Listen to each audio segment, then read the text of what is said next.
Le Burkina Faso, vainqueur de la 6e édition de la Coupe de l'intégration de l'UEMOA. Les étalons ont battu tout à l'heure les écureuils du Bénin à Abidjan après une séance de tir au but. 2 journalistes français tués au nord Mali, les envoyés spéciaux de RFI Ghislaine Dupont et Claude Verlan, kidnappés par des hommes armés à Kidal, ont trouvé la mort. Le ministre français des Affaires étrangères l'a confirmé ce samedi. Nous parlerons également dans ce journal de la journée mondiale du refus de la misère célébrée cette année au Burkina Faso, dans la Sicile, avec pour mot d'ordre passer de l'assistanat à l'autoprise en charge, une volonté commune du gouvernement burkinabé et de ses partenaires. Les élus consulaires conviés lundi prochain à Ouagadougou à un séminaire sur leur rôle et leur mission au sein de l'Assemblée plénière de la Chambre de commerce et d'industrie du Burkina Faso.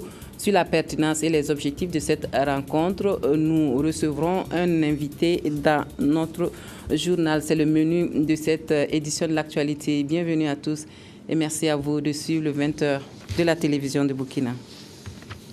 Ça y est, le Burkina Faso remporte donc la 6e édition du tournoi de l'UEMOA. Cet après-midi, à Abidjan, les étalons sont venus à bout des écureuils du Bénin à l'issue d'une interminable séance de tir au but a coupé le souffle. Score final 9 tirs contre 8. Retour sur ce sacre renversant. Dans ce commentaire signé Lassina Savadogo. Jusqu'au bout du suspense pour désigner le vainqueur de la 6e édition du tournoi de l'UEMOA. Après 90 minutes de temps réglementaire infructueux, les étalons du Burkina, pourtant favoris, ont dû attendre bien longtemps. Le trophée de cette année prend la direction de Ouagadougou. Avec une séance de tirs au but des plus renversantes, puisque par 2 fois les écureuils avaient l'occasion de mettre fin à la partie. Mais dans cette équipe des étalons, il y avait un certain Mohamed Kaboré qui confirme là ses qualités de porter des coups de pied de réparation. 11 tireurs dans les 2 camps pour un score final de 9 tirs contre 8 pour le Burkina qui monte sur le toit de l'UEMOA du football. Après la qualification pour le championnat d'Afrique des Nations au mois de janvier prochain en Afrique du Sud, les étalons locaux préparent de la meilleure des façons ce rendez-vous et peuvent permettre au Burkina du football de continuer son ascension sur l'échiquier continental.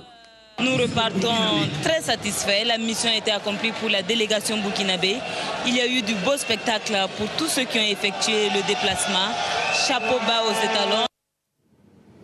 Et voilà pour cette victoire éclatante et en tout cas pleine de suspense pour le Burkina Faso. Lassina Savadogo est notre invité. Lassina, bonsoir. Bonsoir Madame Daniel. Alors dites-nous finalement, les étalons vont nous habituer à des victoires. Oui, c'est vrai que cette année 2013 est une année de victoire pour les étalons et cela continue avec ce tournoi de l'UEMOA. C'était un peu difficile au départ. Vous savez que les Burkina Faso, malgré le fait qu'on soit sorti du groupe A, le groupe le plus relevé de la compétition, on s'est retrouvé lors de cette finale-là un peu crispé, un peu timoré par l'enjeu de la rencontre.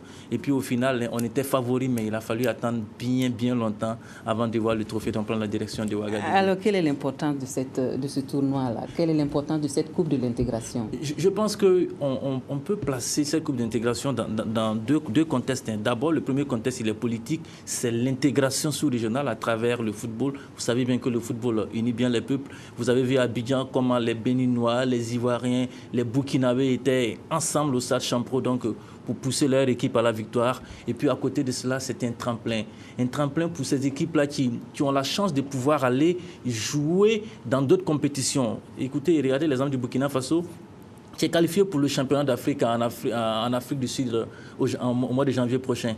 Ce tournoi permet aux étalons de pouvoir véritablement jauger leur niveau avant d'aller en Afrique du Sud. Ça sera un niveau un peu supérieur. Mais là, lorsqu'on joue contre le Mali qui est qualifié pour les CHAN, lorsqu'on joue contre la Côte d'Ivoire qui a remporté 2 fois le tournoi de l'UEMOA, on peut se dire qu'on a une équipe qui n'est pas encore prête, mais qui est en train de partir dans la bonne direction. C'est ce qui est très important ici. Je pense que c'est cela qu'il faut retenir au-delà de la victoire finale qui revient au Burkina Faso. Et qu'est-ce qu'on peut souhaiter à ces braves étalons pour la suite en tout cas? Déjà, il faut souhaiter à ces braves étalons de continuer à travailler parce qu'il y a encore du boulot, comme dirait l'autre, il y a encore du boulot parce que cette finale-là, au-delà de la victoire, il faut vite oublier la prestation des deux équipes parce que ce n'était vraiment pas une rencontre de haut niveau, parce que peut-être le Bénin et le Burkina avaient tous envie de gagner. On s'en foutait pas mal de la manière. Pas une rencontre de haut niveau, mais une rencontre qui valait son pesant d'or. Bien sûr, c'est une finale. Et on a l'habitude de dire une finale, ça ne se joue pas. Une finale, ça se gagne. Voilà pourquoi il faut saluer Mohamed Kaboré. Vous savez, sur cette interminable série de tirs au but, par 2 fois, le Bénin avait l'occasion de prendre le dessus.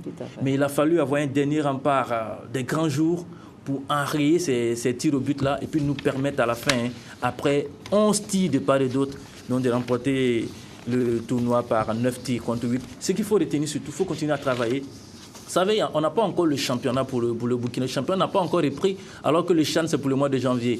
Il va falloir travailler rapidement à repartir au niveau du championnat pour avoir de la compétition et puis partir au CHAN beaucoup plus aguerri et essayer de titiller quelque chose. Parce que c'est l'Afrique du Sud et vous savez ce que l'Afrique du Sud représente pour le Burkina en 2013. On a été vice-champion d'Afrique en Afrique du Sud.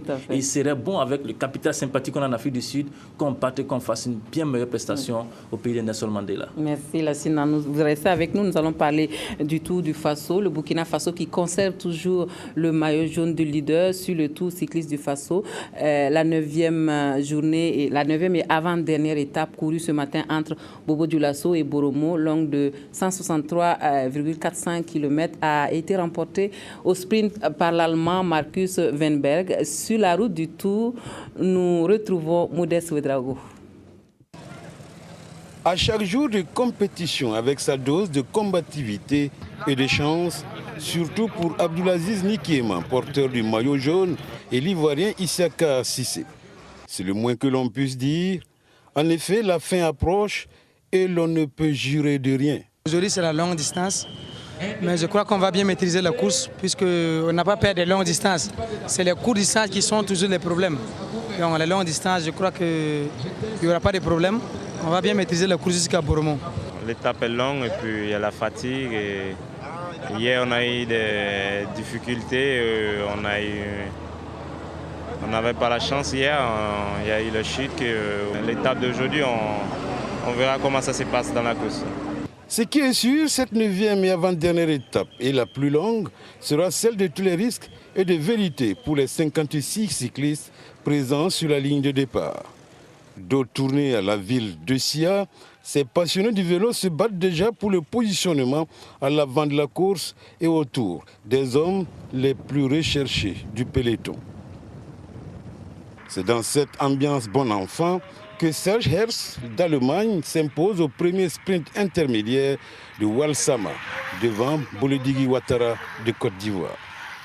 L'occasion faisant le larron, un groupe de 17 cyclistes profitant de l'allure se détache et creuse l'écart avec le peloton de première classe, c'est-à-dire le groupe du maillot jaune et ses poursuivants immédiats. Le deuxième sprint intermédiaire situé à Koumbia a permis au Burkinabé Sédou Bamogo de calmer les ardeurs de Serge Herz, l'Allemand. À cette 9e étape, tout le monde est d'attaque. Les Panthères du Gabon, les Algériens, les Allemands, les Hollandais et les Ivoiriens se décident à rendre la vie dure au Burkinabé. Le groupe de tête est repris par le peloton. La tension monte d'un cran. Les Burkinabés continuent de défendre bec et ongle leur maillot jaune. Au troisième et dernier sprint intermédiaire de Houndé, Salfo Bikienga, Rasmane Ouedraogo et Aziz Nikiema font le classement. Et c'est un autre groupe de 14 coureurs cyclistes qui dicte sa loi à l'avant sur plusieurs kilomètres avant d'être lui aussi remis à sa place, à 10 km de l'arrivée. C'est donc un peloton bien compact qui est allé disputer le gain de cette 9e étape. Markus Weinberg permet à son pays, l'Allemagne, de remporter sa première victoire d'étape de l'épreuve après avoir parcouru la distance de 163 km 400 en 3h54 minutes 25 secondes et à la vitesse moyenne de 41 822 km/h. Il n'est pas un grand sprinter, mais il a bien fait et notre équipe il a bien préparé le sprint pour lui et pour cela c'était un bon travail. Les 8 secondes d'Abdulaziz Nikiema sont toujours de la mer à boire pour Issaka Cissé de Côte d'Ivoire, propriétaire du maillot de l'intégration. Abdel Bassat Anak d'Algérie conserve le maillot vert. Cette 9e et avant-dernière étape du Tour du Faso 2013 était placée sous le patronage du port autonome de Lomé. Nous disons que le port autonome de Lomé est le port naturel du Burkina Faso. Voilà les raisons qui nous ont motivés à être partenaires privilégiés du Tour du Faso depuis sa création. Et nous avons voulu parrainer donc l'étape de Boromo pour marquer également notre fidélité et face à cette fidélité, puisque nous sommes dans un partenariat gagnant-gagnant. Je n'en dirai pas plus, la décantation finale, la bataille finale entre Abdulaziz Nikema et ses poursuivants, c'est demain sur la 10e et dernière étape, Kokologo-Ouagadougou. Voilà, vous l'aurez rectifié par vous-même, c'est plutôt Victorien Marienne qui nous a fait le commentaire de l'étape de ce jour. Nous sommes toujours en compagnie de Lassina Savadogo. Lassina Savadogo, on voit que le Burkina conserve le maillot jaune du leader, c'est très important. Demain, ça veut dire qu'on n'a pas droit à l'erreur. Oui, je pense que le plus important dans cette course, c'est de conserver le maillot jaune. Abdulaziz Nikema l'a très bien fait depuis qu'il a endossé ce maillot-là. Il reste une seule étape, l'étape de demain. On n'a pas droit à l'erreur. Aziz Nikema, il sait ce qu'il lui reste à faire, c'est de rouler bien au chaud, rester bien encadré par ses coéquipiers et puis de terminer de la plus meilleure des façons. Et quelle est la tactique qu'on pourrait mettre en place pour gagner cette victoire éclatante-là, pour que ça soit finalement 2 victoires? Oui, 2 victoires, ce qui est important, c'est qu'Aziz ne cherche pas déjà la victoire d'étape de Ouagadougou. Il faut qu'Aziz essaie de contrôler tous ceux qui sont autour de lui, surtout Issa Kassissé qui est à 9 secondes d'Abdulaziz Nikema et qui est la menace numéro 1 d'Aziz Nikema. Il faudra que Aziz Nikema soit dans les roues de Issa Kassissé jusqu'à la fin de cette course-là. Et pour le reste, ses coéquipiers qui sont autour de lui pourront contrôler toutes les velléités qui vont se présenter à eux et essayer d'annuler toutes les échappées. Et puis naturellement, ça va arriver au sprint. On espère qu'ils seront frais demain, ils auront des cuisses costauds. Parce que de toute façon, on n'est pas à l'abri d'éventuelles surprises. Oui, les surprises, sauf catastrophe, sauf surtout problème technique, Abdulaziz Nikema devrait finir ce 27e Tour du Faso en jaune demain sur le boulevard, sur l'avenue de l'Indépendance. Alors, un Tour du Faso dont l'arrivée connaîtra un changement. Le Tour du Faso va arriver plus tôt que prévu à cause de l'éclipse. Oui, vous savez que demain est un jour spécial pour le Burkina à cause ou grâce à l'éclipse, c'est selon. Le Tour du Faso donc va démarrer demain sur le coup de 7h à Kokologo et l'arrivée à Ouagadougou est prévue pour 8h, 8h30 par là. Et puis la fin du tour de l'étape de demain est prévue pour 11h selon les organisateurs. Et puis la remise des prix va commencer au moment où l'éclipse aussi va commencer. Attention, parce que l'éclipse, c'est autour de 11h aussi. Oui, on a prévu la remise des prix autour de 11h30. Au début de l'équipe, donc on va commencer à remettre les prix pour donner un cachet assez spécial à ce 27e Tour du Faso. J'espère qu'on a pris des dispositions quand même. Le tour déjà demain, l'arrivée sera en direct sur les antennes de la radiodiffusion télévision du Burkina. Vous le savez, on est toujours au cœur des grands événements et pour rien au monde ne va rater cet événement-là. L'arrivée du Tour du Faso, l'arrivée en direct, la remise des prix aussi à l'issue de l'étape de demain en direct. Pour ceux qui ne voudront pas sortir, pourront suivre tout cela devant le petit écran. Merci Lassina Savadogo et sachez que pour bien suivre cet événement exceptionnel qui est l'éclipse solaire, donc la télévision du Burkina sera en direct à partir de 11h et elle va vous permettre de vivre cet événement durant plus de 3 heures de temps. Soyez donc au rendez-vous demain à partir de 11h. Il y aura un direct jusqu'à la fin de l'éclipse. Lassina Savadogo, merci d'avoir partagé avec nous toutes ces informations sportives et encore bravo aux étalons locaux pour cette Coupe de l'UEMOA qu'ils ont remportée ce soir à Abidjan. Vous restez avec nous pour la suite de ce journal et pour cette triste nouvelle, une triste nouvelle qui est tombée tout à l'heure. Le ministre français des Affaires étrangères a confirmé ce samedi la mort de 2 envoyés spéciaux de RFI au Nord Mali, Ghislain Dupont et Claude Verlon, kidnappés à Kidal par des hommes armés aux alentours de 13h temps universel. Ils étaient à leur 2e mission dans cette ville. Le 1er juillet, ils y étaient encore et c'était pour couvrir l'élection présidentielle. Nous reviendrons bien sûr plus en détail sur cette information dans nos prochaines éditions. Autre point de l'actualité, passer de l'assistanat à l'auto-prise en charge. C'est désormais la volonté du gouvernement burkinabé et de ses partenaires dans leur combat pour faire reculer la misère. Il faut dire haut, ils l'ont dit haut et fort, cette volonté commune de dire non à la misère par des actes. C'était à Léo, dans la Sicile, à l'occasion de la célébration de la journée mondiale du refus de la misère au Burkina Faso. Karim Patrick Namouanou y était. Léo, dans la Sicile, cette mobilisation traduit l'adhésion des populations aux valeurs d'entraide et de solidarité et le refus de la misère à l'occasion de la célébration de la journée mondiale du refus de la misère. Célébrer en différé, cette journée a tenu toutes ses promesses car le gouvernement burkinabé, ses partenaires et les populations ont tous réaffirmé leur détermination à combattre la misère sous toutes ses formes. Au gouvernement, on envisage la mise en place d'un filet social qui bénéficiera à plus de 500 000 personnes sur l'ensemble du territoire national. La dignité de l'homme, c'est d'abord avant tout le minimum pour la survie, ce qui n'est pas le cas pour les gens qui sont dans une situation de misérable. Ensuite, c'est l'occasion de sensibiliser les uns les autres, les individus, les collectivités, afin que l'on comprenne que le combat contre la misère, le refus de la misère doit être un devoir de chacune et de chacun d'entre nous. À Léo, l'opportunité a été saisie pour offrir des vivres et du matériel de couchage aux personnes indigentes. Un don qui traduit en acte la volonté du gouvernement burkinabé à soutenir les nécessiteux. Mais au-delà de l'assistanat et des engagements politiques, le PNUD suggère d'aller plus loin. Nous pensons qu'on doit passer maintenant d'une politique de filet social, de filets sociaux, à une politique de croissance partagée où les populations les plus vulnérables sont prises en charge et que le développement, les efforts de développement soient systématiquement axés et orientés de façon à les viser, de sorte qu'ils ne restent pas dans cette exclusion. 100 personnes vulnérables recevront au total ces vivres composés d'une trentaine de sacs de riz, d'une vingtaine de sacs de maïs et des centaines de couvertures et de nattes. Les bénéficiaires n'oublieront pas de sitôt cette journée du refus de la misère qui aura soulagé un tant soit peu leur souffrance.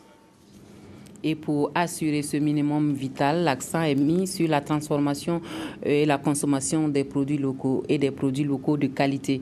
La direction de la promotion de l'économie rurale propose à cet effet un guide de transformation et un manuel pour l'amélioration de la qualité du riz burkinabé aux transformateurs de cette céréale. Les deux documents, s'ils sont bien exploités, pourraient apporter une plus-value au riz burkinabé.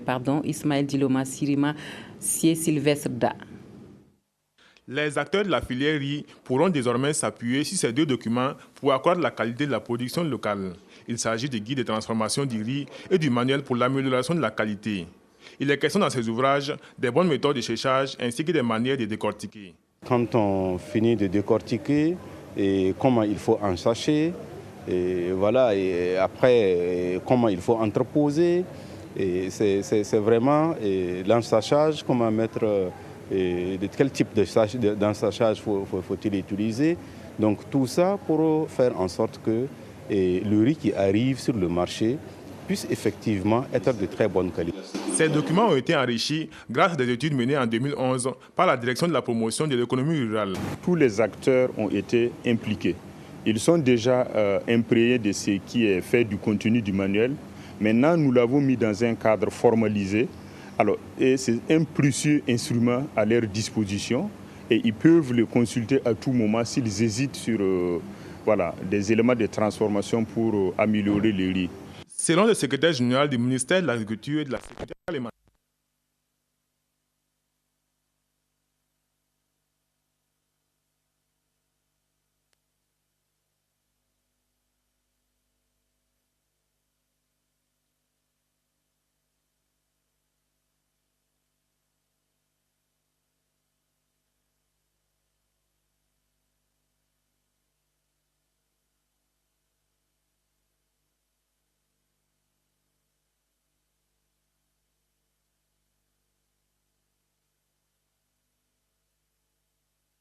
Voilà, toutes nos excuses pour cette interruption due à une coupure d'électricité ici au studio de la télévision de Burkina. Nous disions donc que pour assurer le minimum vital au burkinabé, l'accent sera mis sur la transformation et la consommation des produits locaux et des produits locaux de qualité.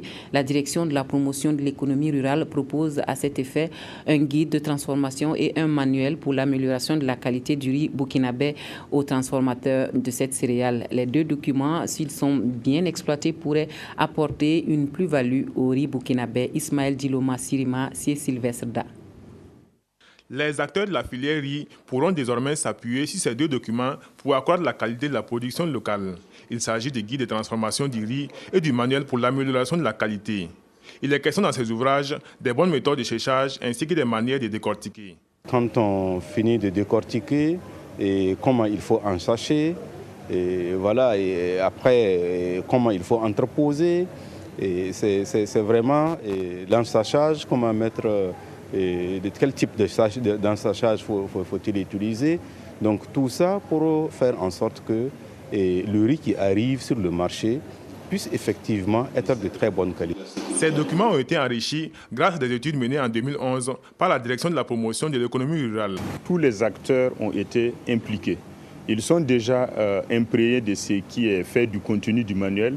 Maintenant, nous l'avons mis dans un cadre formalisé.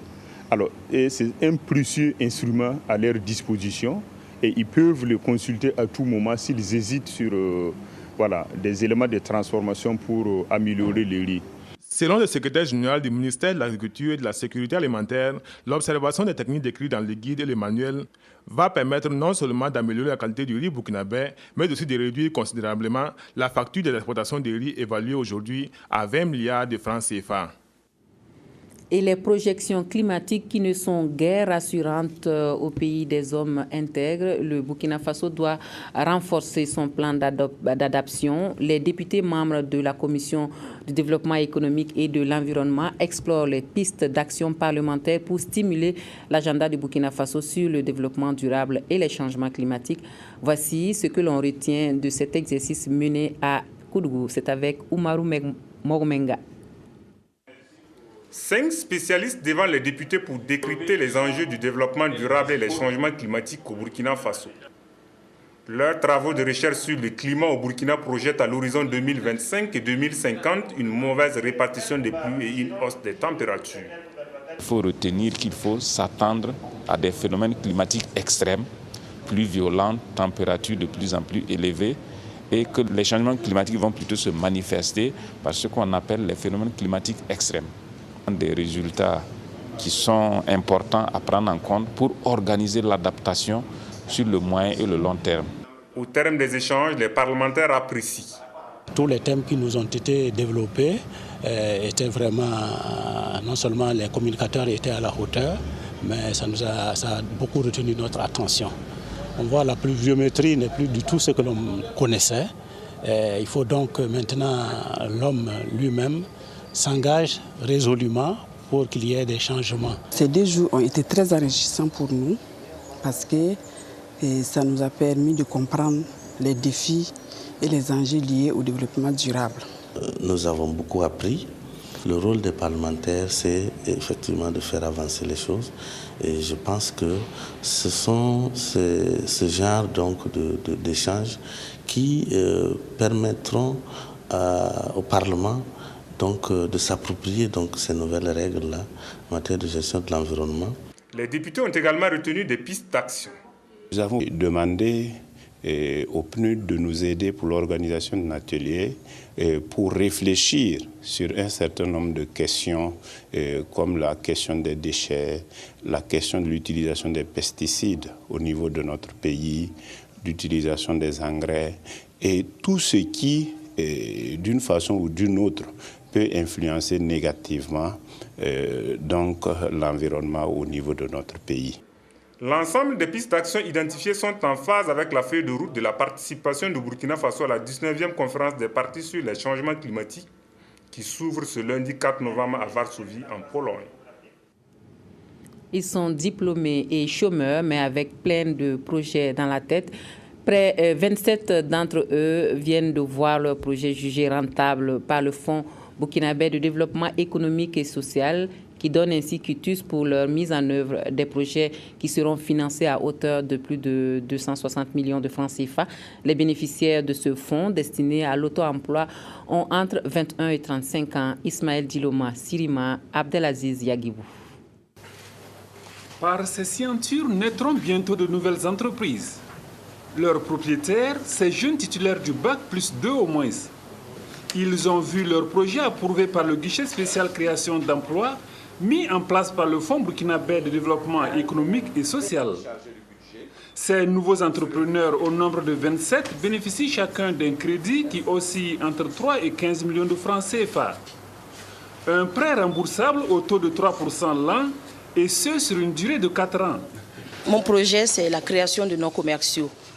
Et je compte employer une dizaine de personnes, une dizaine de jeunes. Eux aussi, à leur tour, ils vont peut-être créer de l'emploi. Et j'encourage aussi tous les jeunes à créer des nouveaux projets et à y croire surtout. Parce que quand on croit à quelque chose, ça arrive toujours. Cette initiative a pour but la promotion de l'auto-emploi des jeunes. Elle est soutenue par l'État burkinabé qui a mobilisé la somme d'1 milliard de francs CFA pour accompagner les diplômés en chômage. C'est une dotation initiale. Il va sans dire que le gouvernement certainement va allouer des ressources supplémentaires pour pouvoir accompagner d'autres promoteurs à travers la mise en œuvre, à travers la prise en charge de leurs projets. Sur 131 dossiers de projets reçus par le Fonds burkinabé de développement économique et social, 27 ont été retenus pour un financement de plus de 268 millions de francs CFA. Voilà, nous en venons à notre entretien. La Chambre du commerce et d'industrie du Burkina organise à partir du lundi un séminaire des élus consulaires. Cela va leur permettre en réalité de renforcer leur rôle et leur mission à travers le pays et au sein de l'Assemblée plénière de la Chambre de commerce et d'industrie du Burkina pour parler de cette rencontre, de sa pertinence et de ses objectifs. Nous recevons sur ce plateau le directeur général de la Chambre de commerce et d'industrie du Burkina Faso, M. Franck Tapsoba. Bonsoir, M. Tapsoba. Bonsoir. Et bienvenue sur le plateau du 20h de la télévision de Burkina. Alors, cette rencontre, ce séminaire des élus consulaires qui aura lieu à partir de lundi, parlez-nous déjà de la pertinence de cette rencontre. Pourquoi un séminaire pour les élus consulaires? Ce séminaire pour les élus consulaires est très important parce que vous savez que quand on veut impulser de grandes réformes dans une institution, on passe très souvent par la ressource humaine. C'est par la ressource humaine essentiellement qu'on arrive à opérer de grandes réformes. Et je vous rappelle que les élections consulaires de cette année, de juillet 2013, ont été organisées après que des réformes en profondeur aient été engagées pour améliorer la représentativité de la Chambre de commerce du point de vue géographique et en prenant en compte également des activités émergentes qui jusqu'à présent n'étaient pas représentées à la Chambre de commerce. Et donc, ça nous a permis d'avoir une assemblée consulaire fortement renouvelée. Le nombre est passé de 85 à 123, donc un accroissement de près de 45%, avec un niveau de renouvellement des élus consulaires des 2 tiers, c'est-à-dire qu'il n'y a que les tiers des élus de l'ancienne mandature qui sont restés. Donc vous comprenez beaucoup de nouvelles têtes, voilà, qui vont siéger pour la première fois. Alors qu'est-ce que vous attendez réellement de ce séminaire-là? De ce séminaire, nous souhaitons renforcer leurs capacités quant à leur rôle et à leur mission à la Chambre de commerce. En fait, nous allons d'abord améliorer leur connaissance de notre Chambre de commerce, parce que c'est vrai que pour les élections, on a mené des missions d'information, mais il faut qu'on leur fasse ce rappel pour qu'ils sachent exactement qu'est-ce qu'est notre Chambre de commerce, quelles sont ses missions et qu'est-ce que les hommes d'affaires du pays sont en droit d'attendre de cette Chambre de commerce. Ensuite, nous allons nous étendre sur le rôle et les missions de l'élu. Qu'est-ce qu'un élu consulaire? Qu'est-ce qu'il doit faire au niveau de la Chambre de commerce? Qu'est-ce qu'il ne doit pas faire aussi? Et qu'est-ce qu'il peut faire de façon à ce que la Chambre de commerce joue réellement son rôle, qui est quand même un rôle d'accompagner le monde des affaires et un rôle qu'on veut de plus en plus développer parce que la présidente insiste beaucoup là-dessus. La présidente de la Chambre de commerce insiste beaucoup là-dessus. La présidente veut que la Chambre de commerce soit davantage une force de proposition vis-à-vis du gouvernement.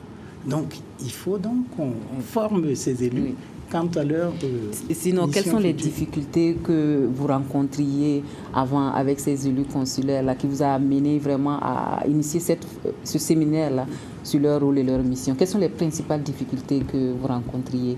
Bon, est-ce qu'on peut dire qu'on rencontrait des difficultés avec les anciens élus? Parce qu'en réalité, les anciens élus aussi, au début de leur mandature, ont bénéficié d'un séminaire de ce genre qui leur a permis d'exercer leur mission. Mais je dis que les enjeux aujourd'hui sont plus grands parce qu'on s'achemine en fait vers une véritable refondation institutionnelle de la Chambre de commerce en améliorant sa représentativité et en faisant en sorte que la Chambre de commerce fasse davantage de preuves de proximité vis-à-vis des opérateurs économiques de toutes les régions et j'ajouterai de toutes les provinces. Donc leur rôle en tant qu'élu est accru. Et quel est le déroulement de ce... Comment le séminaire va se dérouler? Ça sera où ça va se tenir sur combien de temps? Une journée, 2 journées? Bon, comme ce séminaire concerne essentiellement des opérateurs économiques et que vous savez que les opérateurs économiques, pour eux, la gestion du temps est très précieuse, nous allons tenir ce séminaire sur une demi-journée, ce qui veut dire qu'on va aller à l'essentiel. Nous aurons, comme tout séminaire, une cérémonie officielle d'ouverture qui sera présidée par Monsieur le ministre de l'Industrie, du Commerce et de l'Artisanat. Et après cette cérémonie d'ouverture, nous aurons à proprement parler ce séminaire qui sera co-animé par des cadres de notre Chambre de commerce et d'industrie et le secrétaire général de la Chambre d'industrie de Paris, avec lequel nous avons noué un bon partenariat. À ce séminaire participeront également des chambres de commerce de l'espace UEMOA, notamment le Mali, la Côte d'Ivoire et le Sénégal. Merci en tout cas, M. Tapsova, d'être venu sur notre plateau pour nous parler de ce séminaire que vous organisez. C'est à partir de lundi. C'est lundi, en fait, et c'est juste une demi-journée pour parler du rôle et des missions des élus consulaires aux principaux concernés eux-mêmes. Merci en tout cas pour toutes ces informations et bon vent pour lundi. Merci beaucoup de nous avoir accueillis sur ce plateau. Nous poursuivons ce journal avec vous, si vous le voulez bien. Un taux d'alphabétisation de 60%, c'est le pari que le gouvernement burkinabé veut relever d'ici à 2015. Le défi qui fait courir le ministre délégué à l'alphabétisation à travers le pays pour encourager et soutenir les acteurs du domaine. Amadou Djemdioga-Diko était dans le centre Est jeudi dernier. Amadou Marcelto, Badaniel Kambou. L'unité de production du pôle de croissance de Bagré a été l'une des étapes de la visite du ministre délégué à l'alphabétisation dans la région du Centre-Est. Sur ce site, Amadou Djemdioga-Diko a échangé avec les producteurs et productrices de cette localité sur la nécessité de l'alphabétisation en milieu de production. Et vous savez que par exemple, nous sommes ici dans un groupement féminin qui regroupe environ 460 femmes. Et du fait que ces femmes ne soient pas alphabétisées, elles n'ont aucun livre, elles ne connaissent pas leur chiffre d'affaires. Et donc, ce qui veut dire que la comptabilité n'est pas tenue. Et pour nous, il serait souhaitable que ces femmes-là soient alphabétisées de manière à tenir des pièces comptables. L'alphabétisation est un droit pour tous. C'est ce message que le ministre est venu apporter à la population de cette localité. À l'occasion, ceux-ci ont exprimé leurs besoins réels au premier responsable de l'alphabétisation. L'alphabétisation, c'est vraiment, si elle arrive à venir, elle serait la bienvenue. Surtout parce qu'elle pourra, avoir beaucoup de soutien avec les autres parents qui sont analphabètes. À Tenkodogo, le ministre a également rencontré les acteurs et partenaires de l'éducation non formelle dans la région du Centre-Est. Avec ceci, il a fait savoir l'ambition du Burkina d'atteindre un taux d'alphabétisation de 60% d'ici à 2015.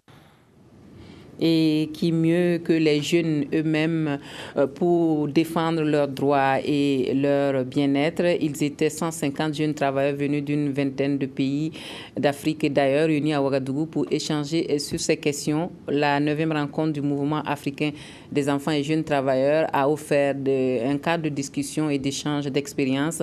La voix des enfants d'Afrique contribue aux décisions des Nations Unies et de l'Union africaine pour l'enfance. La rencontre a refermé ses portes jeudi dernier. Jacques Wemba, Jonas Wemba, Nicolas Zigani. Renforcer les capacités des associations pour répondre au mieux à la qualité de la prise en charge des enfants, mettre en place une synergie d'action entre les différents acteurs œuvrant dans le domaine de l'enfance, ce sont entre autres des recommandations formulées au cours de cette 9e rencontre du mouvement africain des enfants et jeunes travailleurs dans la capitale burkinabé. Les associations d'enfants et jeunes travailleurs font effectivement de la protection des enfants leur cheval de bataille. Et à tout moment, là où nous sommes vraiment organisés, nous arrivons vraiment à contribuer à la protection effective des enfants. 10 jours de réflexion et de partage d'expériences ont permis à ces participants venus de 25 pays du continent de dresser le bilan de l'évolution des droits de l'enfant et de protection des enfants. Les participants interpellent les États à faire des politiques de l'enfance une priorité. La rencontre a atteint ses objectifs et nous ne pouvons que féliciter tous ces jeunes venus de toute l'Afrique pour partager ensemble leurs expériences afin de faire de l'enfant le socle de l'avenir de l'Afrique de demain. Créé en 1984 en Côte d'Ivoire pour promouvoir le respect du bien-être des enfants, le mouvement africain des enfants et jeunes regroupe aujourd'hui 26 pays et bénéficie du statut d'observateur auprès de l'Union africaine. Une jeunesse que l'association SOS 100 veut plus solidaire de ses actions.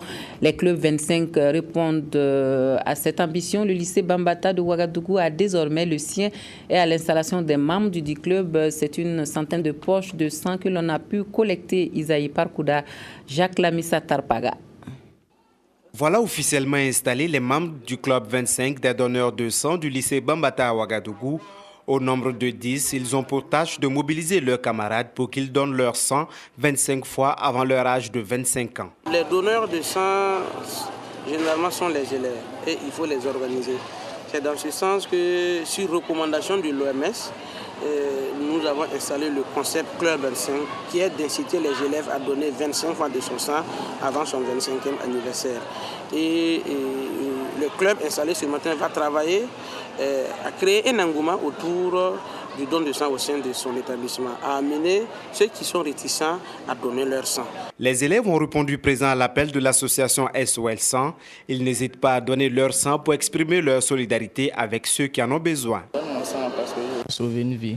Et il y a des personnes en ce jour qui ont besoin de sang et qui ne peuvent pas avoir. Au Burkina Faso, il existe 52 clubs 25 des donneurs de sang. L'ambition de l'association est d'installer 145 clubs 25 sur toute l'étendue du territoire national.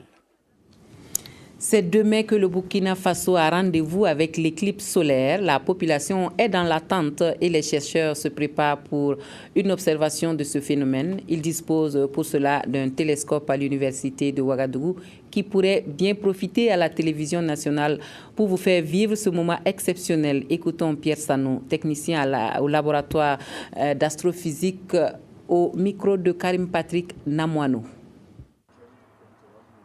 Nous sommes à l'université de Ouagadougou. Pierre Sanou est le technicien de l'observatoire d'astrophysique qui dispose d'équipements d'observation des planètes. Voici son instrument de travail, un télescope d'enseignement unique en Afrique de l'Ouest. Il a été acquis en 2007 grâce au Canada. On peut regarder Orion, on peut regarder Mars.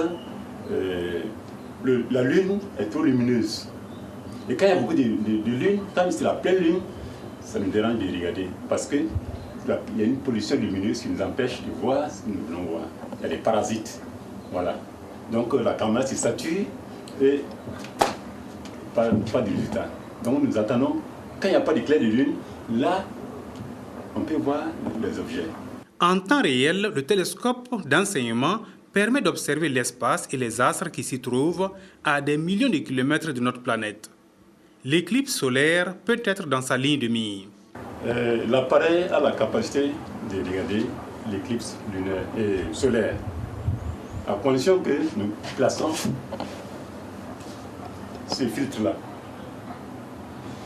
Si nous ne plaçons pas ces filtres-là, nous pointons le télescope sur le Soleil, en une fraction de seconde, tout prend feu ici. Pourquoi?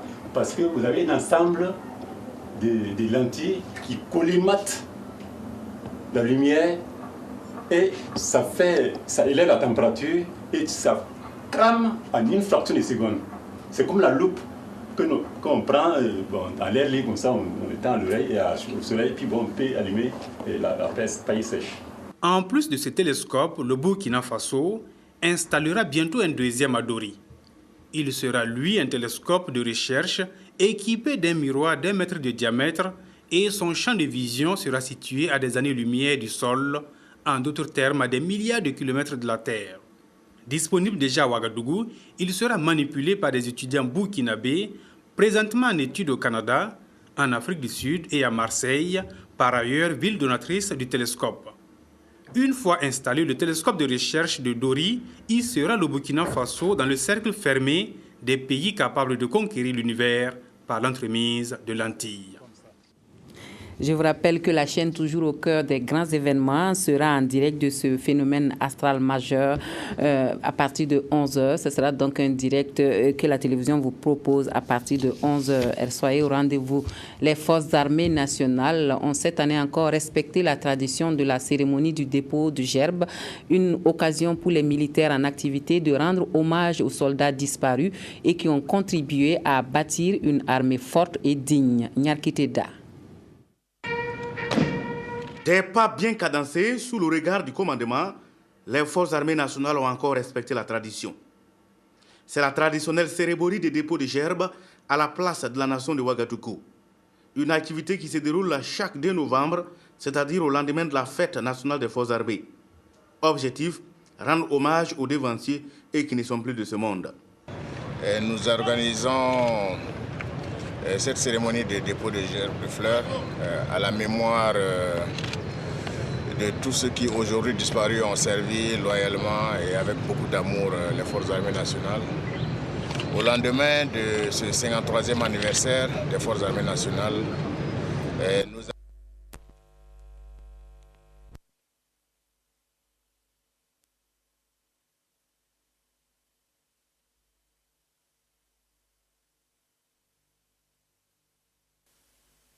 Voilà, encore toutes nos excuses pour cette interruption due à l'électricité qui est revenue, cette fois au studio de la télévision de Burkina. Nous allons poursuivre ce journal et nous revenons sur les forces armées nationales qui ont cette année encore respecté la tradition de la cérémonie du dépôt de gerbe, une occasion pour les militaires en activité de rendre hommage aux soldats disparus et qui ont contribué à bâtir une armée forte et digne.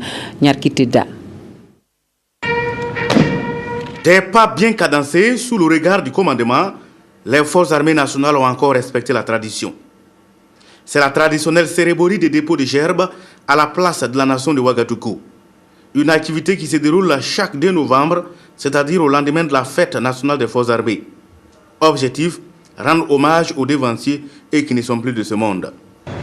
Nous organisons cette cérémonie de dépôt de gerbe de fleurs à la mémoire de tous ceux qui aujourd'hui disparus ont servi loyalement et avec beaucoup d'amour les forces armées nationales. Au lendemain de ce 53e anniversaire des forces armées nationales, nous avons des pensées pieuses pour toutes les générations d'officiers, de sous-officiers, de militaires durant toutes ces générations-là qui ont porté sur les fonds baptismaux notre armée nationale et qui lui ont permis de devenir ce qu'elle est aujourd'hui. Militaires et paramilitaires en activité ou non sont venus sacrifier la tradition et saluer la mémoire des générations qui ont posé les jalons de l'armée burkinabé. Une armée au service de la défense de la patrie. Le Burkina Faso, qui sera aussi du 11e escadron de soutien à la paix au Darfour, le haut commandement militaire s'est adressé ce matin aux 140 gendarmes en partance pour le Soudan. Ils ont reçu de leur hiérarchie les consignes pour une mission à la hauteur des attentes de leur patrie. La cérémonie d'adresse s'est déroulée en présence de Nyarki Teda. Ils sont en route pour le Darfour au Soudan. Au nombre de 140, dont 5 personnels féminins, ces gendarmes forment la FPU 4, l'unité de police constituée du Burkina, aux côtés du 11e escadron de soutien à la paix des forces des Nations Unies au Darfour. Et cette cérémonie présidée par le chef d'état-major général des armées en personne se veut un rendez-vous pour définir et de façon claire, une fois de plus, les missions à eux confiées. C'est des missions de paix, des missions de protection, de soutien aux populations. Et il y a aussi des missions de reconnaissance. Et comme ce sont des gendarmes, c'est essentiellement des missions de police. Ce sont des missions nobles, certes, mais contraignantes et qui demandent courage et abnégation pour y parvenir. Raison pour laquelle le chef d'état-major général des armées, au-delà des missions définies, leur a apporté un message d'encouragement de la hiérarchie militaire. Nous sommes venus transmettre un message d'encouragement du président du Faso, chef suprême des armées, et de l'ensemble des personnels du commandement militaire à ces jeunes gens, à ces hommes et ces femmes, des gendarmes qui vont au Darfour. Entre prières de l'aumônerie militaire et adresse du général Honoré Nabéré Traoré, il a été recommandé à ces gendarmes d'être responsables dans les faits et gestes pour consolider le rayonnement des forces armées nationales du Burkina à l'extérieur. Ils prennent le vol pour El Daïn au Darfour dans la nuit de lundi à mardi prochain pour 12 mois. L'écrivain gendarme William Kombari, lui, va à la conquête de son lectorat. La tournée qu'il a entamée le conduira dans 3 régions et au Prytanée militaire du Kadiogo. L'auteur veut aller à la rencontre des jeunes afin d'échanger avec eux sur ses œuvres et susciter des vocations. Karim Manamouanou. Les 7 douleurs en 2007, Hymne à l'amour en 2008, À la croisée des chemins en 2009 et Sueur froide en 2012, 4 œuvres littéraires sont à l'actif de l'écrivain William Aristide Kombari. Ce soldat de la plume a initié une tournée littéraire pour aller à la rencontre des lecteurs, notamment les élèves, pour échanger et susciter en eux le goût de la lecture. Je suis satisfait d'avoir pu tenir le lancement de cette tournée littéraire à Fada, qui est ma ville natale. Je tiens à remercier tous ceux qui ont fait le déplacement. Cette première tournée va conduire l'écrivain dans les 13 régions de Burkina Faso et au PMK. Mais la première sortie concerne Waïguya, Manga et Fadangourma où a débuté la tournée. C'est une bonne idée d'être passé dans la région de l'Est. Ça prouve comme quoi les élèves de l'Est peuvent être des grands types demain. Vu que M. William Kombari a été vraiment un de l'Est et présentement il revient prouver à quel point il a passé de bons et de mauvais moments. Mais même avec ça, il a pu réussir et il est revenu vraiment montrer comme quoi tout va bien. Militaire de son état, William Aristide Kombari est officier de la gendarmerie. Il est accompagné dans sa tournée par les ministères de la Culture et du Tourisme, de l'Éducation nationale et de l'alphabétisation et celui de l'enseignement secondaire et supérieur. Il a aussi le soutien de sa hiérarchie militaire. Nous allons à Ouéguia pour la 11e édition du FESCO qui a pris fin samedi dernier. Une vingtaine de troupes d'ici et de la diaspora ont pris part au festival qui, une fois de plus, a tenu toutes ses promesses. Christophe Ilboudou. Les rideaux sont tombés sur la 11e édition du Festival Sport et Culture de Ouéguia, FESCO, ce samedi 26 octobre. L'édition de 2013 a connu des innovations. La participation de la diaspora du Mali et de la Côte d'Ivoire, ainsi que l'introduction de nouvelles disciplines sportives qui ont satisfait le promoteur. Je suis très satisfait parce que vous avez vu que toutes les troupes ont la moyenne. Au début, ce n'était pas simple, mais aujourd'hui, le FESCO a gagné en maturité. Il y a une forte mobilisation, il y a un engouement. Je crois que le nombre de prix, si on faisait le total des prix que nous donnons, moi-même je ne me suis pas amusé à faire ce calcul, mais je sais que quand même on donne plus de 50 prix pour ce festival-là. Encore que les prix que nous donnons ici, c'est entre les premiers et les troisièmes, sinon pour le cyclisme, il y a des prix d'encouragement. Donc nous donnons vraiment au finish, le FESCO, je peux dire que nous donnons plus de 150 prix. C'est la troupe Naba Kango de Ouéguia qui succède à celle d'Atekoubé de Côte d'Ivoire, lauréate de la dernière édition. Cette troupe de Waiguya, disqualifiée pour la Semaine nationale de la culture SNC Bobo 2014 pour non-respect du règlement, s'est préparée conséquemment pour ce FESCO. Et cette année, ils se sont préparés pour la SNC. Les Bobos, ils n'ont pas été qualifiés. Ils ont été disqualifiés parce qu'ils ont dansé et voilà, ils ont fait jusqu'à 17 minutes, 18 minutes comme ça, qui ont été disqualifiés. Alors, ils ont été découragés. Et nous, les metteurs en scène, nous, quand même, les conseillers, nous sommes revus pour réorganiser encore la troupe là, pour leur dire qu'il faut respecter les critères. Le FESCO a grandi après plus d'une décennie. Il a même dépassé les frontières du Burkina, voire de l'Afrique. J'ai trouvé ça extraordinaire par le regroupement de toutes les générations, que ce soit les personnes les plus âgées, on a vu certaines personnes qui chantaient, qui dansaient, mais également tous ces jeunes qui sont porteurs de la culture du Burkina. Et j'ai trouvé que ce mélange des générations était vraiment extraordinaire. La troupe lauréate va participer au festival Lafi Bala de Chambéry, ville jumelée à celle de Waiguya. Et c'est par un feu d'artifice que les lampions du FESCO 2013 se sont éteints. Et puis, nous retrouvons maintenant Peggy Ouedraogo pour nous parler de la nuit des TIC. La nuit des TIC est le point d'orgue donc, de la Semaine nationale de l'Internet. Bonsoir Peggy, je ne sais pas si vous êtes avec nous. Peggy, bonsoir. Bonsoir Marie. Bonsoir. Alors dites-nous, cette nuit c'est le point d'orgue donc, de la Semaine nationale de l'Internet. Qu'est-ce qui est prévu ce soir? La nuit des TIC, cette nuit-là qui récompense, qui est donc une cérémonie de distinction des meilleurs sites web, des meilleurs services, mais aussi des meilleures pratiques dans les TIC. Des trophées seront distribués tout à l'heure en direct donc sur la RTB et les plus convoités qui sont donc les gambrés d'or seront une dizaine donc sera distribué tout au long de cette soirée. Alors il faut rappeler le thème de la Semaine nationale de l'Internet qui était donc TIC TIC et emploi des jeunes. Alors c'est une semaine pendant laquelle il y a eu des conférences, il y a eu des journées de logiciels libres, mais aussi des journées de solidarité numérique, plein d'activités que les téléspectateurs ont pu suivre donc tout au long de cette semaine. Et ce soir, c'est l'apothéose avec la nuit des TIC et nous invitons les téléspectateurs à être des nôtres dans quelques instants, donc en direct ici de la salle des fêtes de Ouaga 2000. En tout cas, merci Peggy Ouedraogo parce que nous voyons que le public est déjà mobilisé pour suivre cette nuit des TIC. Donc, le rendez-vous, c'est tout à l'heure à l'issue de ce journal pour vivre en direct l'apothéose de la Semaine nationale de l'Internet. Voilà, c'est tout pour ce journal. Merci à vous de nous avoir suivis. Vous restez avec nous pour suivre, juste après ce journal, la nuit des TIC, c'est en direct de la salle des banquets de Ouaga 2000.